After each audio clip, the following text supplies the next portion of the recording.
Hello, welcome to Gemma Watson Art. I'm going to do a talk through of my latest digital painting, which I've done in Corel Painter 2021. Okay, so I start by sketching out the composition using different reference photographs. The scene is from my local common.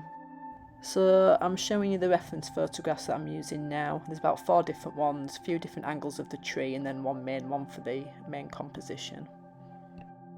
So I'm not copying them exactly, I'm literally just using them as reference to create the scene. And it's mainly the tree on the left that I sort of changed because obviously the photographs are from a few different angles. So you can see the brushes I'm using in the top left corner. At the moment I'm using the 2B pencil. And here are my favourite brushes that I've chosen out of the brushes that you get with the software, and also an extra brush pack that I bought, which is the expressive brush pack. I've done some of the drawing on different layers so that I can use the transform tool to move things around, adjust the perspective and see how things work.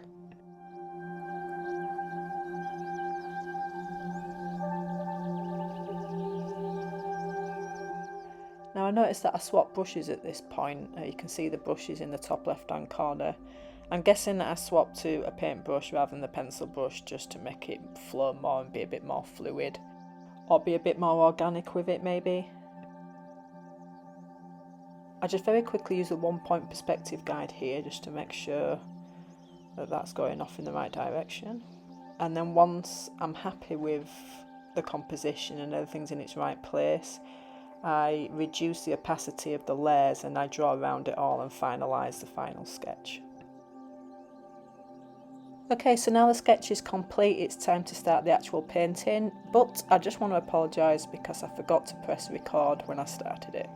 But never mind, you'll get the idea and I'll show you the progress from here. Okay, so this is the old clumpy brush from the expressive brush pack that I'm just using here to start putting the background foliage in. Anyone that's seen my videos before will have seen me using these brushes. I'm not using the mixer palette for this one, I'm just using the colour wheel and selecting the colours that I want. Sometimes I do use the mixer palette, but not on this occasion. It's actually been a while since I've used Corel Painter, so I'm just trying to get used to it again. I've been playing around with Rebel 7 a lot recently, which I might do some videos on, but to be honest, I've been getting back into acrylic painting again. And I do hope to do some videos of them in the future, but for now I don't really have the means to record it properly at present, but it is something I want to do. Okay, so once I've got a lot of them background trees and bushes in using that old clumpy brush, I then change to the Real Bristle soft brush, which is one of the brushes that you get with the Corel Painter software when you buy it. And then I just created a new layer which I put underneath the other ones just to put the darker tones in. And then I just keep swapping between the two brushes and working on that background, sometimes creating new layers until that's pretty much finished how I want.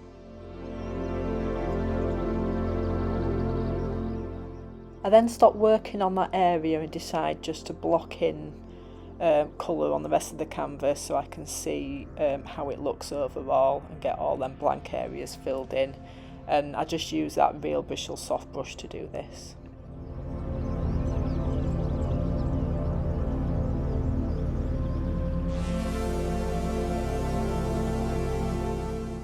This brush is actually a really nice brush for doing tree work. It's got a really nice texture to it and works really well.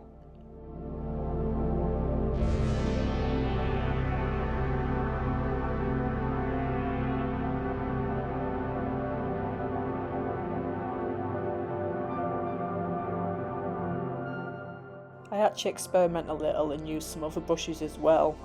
There's a point where I use a palette knife and I think the dripper brush. But I decided the other two brushes are just fine really for this part of the painting.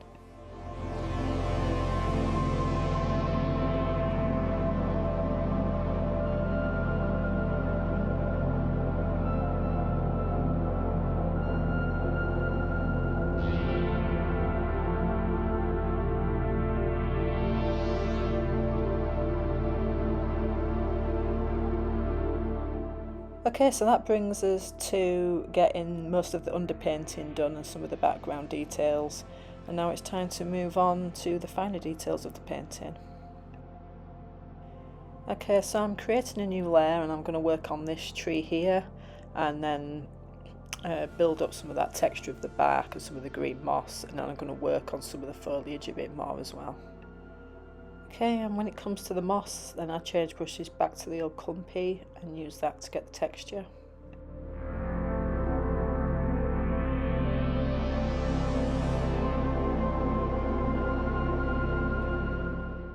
And then once again, just keep swapping between them two brushes that I've been using throughout the painting so far. And just keep building up that detail.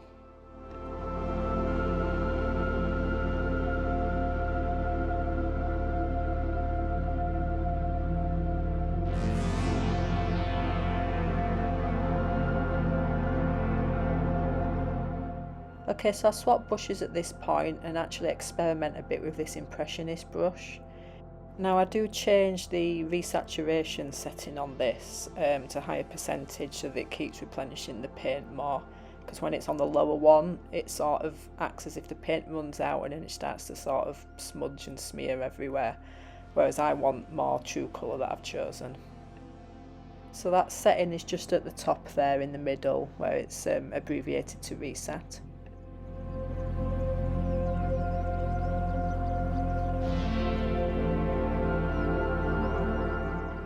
Then I use this dripper brush, which is really nice at almost doing like a spray effect, and I used it to get that sort of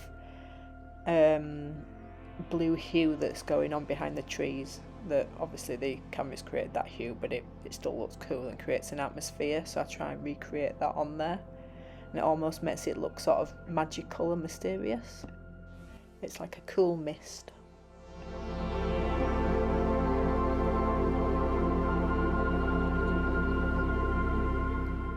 Then I go back to putting some more leaves in, but one thing to point out, when I go back to the Impressionist brush, I also use the real bristle brush as well, just so that you don't have a repeat of the same kind of brush stroke over and over again.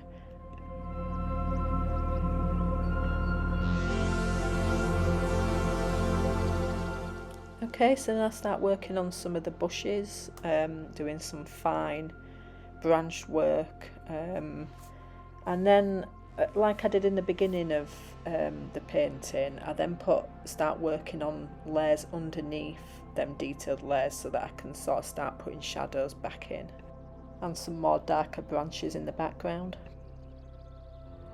Okay, so I'll leave that section for now and I'm going to start working on this path and the fence.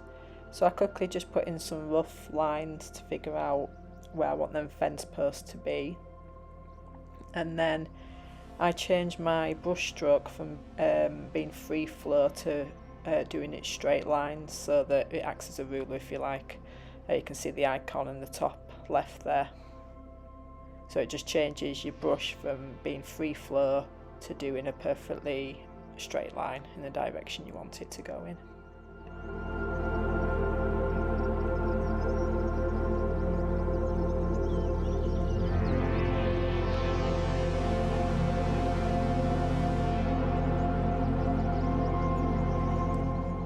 Okay, so I start working on some of the detail for the fence, but then I decide that I'm not going to work on it anymore because I wasn't sure at this point if I actually wanted the fence in the painting and considered taking it out.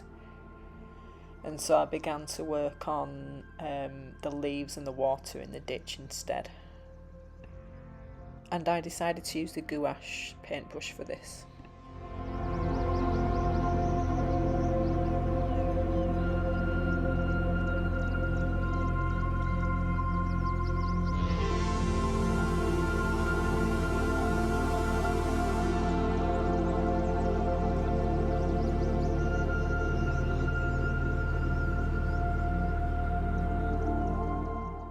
Okay, so I'm creating a new layer at this point and reducing the transparency to create sort of a glazing effect for the water in the ditch.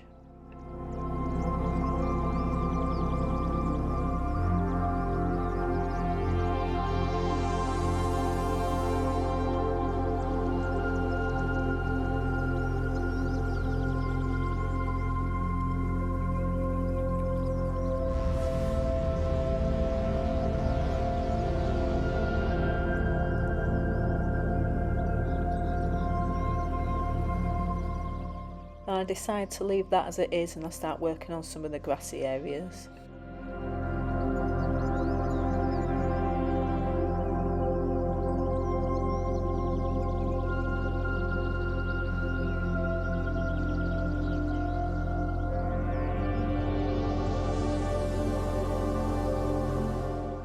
Okay, the painting's at a point now where I'm sort of happy with how the background and middle ground are built up, and I want to start working on some of the finer detail in the foreground, and then I'll go back to other areas later when I get an idea of how it feels with extra detail in everywhere.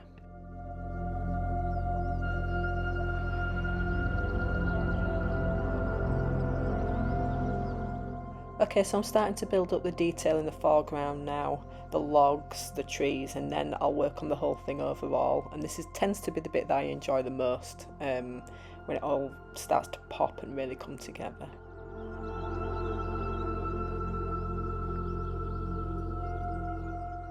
Okay, so I'll leave the commentary here for now and just let you watch the rest of the painting progress through the time lapse. Like I've said before in the video, you can see what brushes I'm using in the top left corner there.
Okay, so this is the final finished piece. A few changes were made. I got rid of one of the branches of the main tree that it didn't look right. It looked like it was going behind one of the silver birch trees, so I got rid of that. I took the reflection layer off the ditch because I actually thought it looked better without that in it, and then decided to keep the fence in and finish the fence off. I also took a layer out of the grass in the bottom right hand corner as well because I felt like I'd overworked it. I think I put too much brown grass in, so I took that out. And yeah, so it's finished now and I'm pretty happy with it. If you like it, give it a thumbs up. If you want to see future videos, hit the subscribe button, and I'll see you in the next one.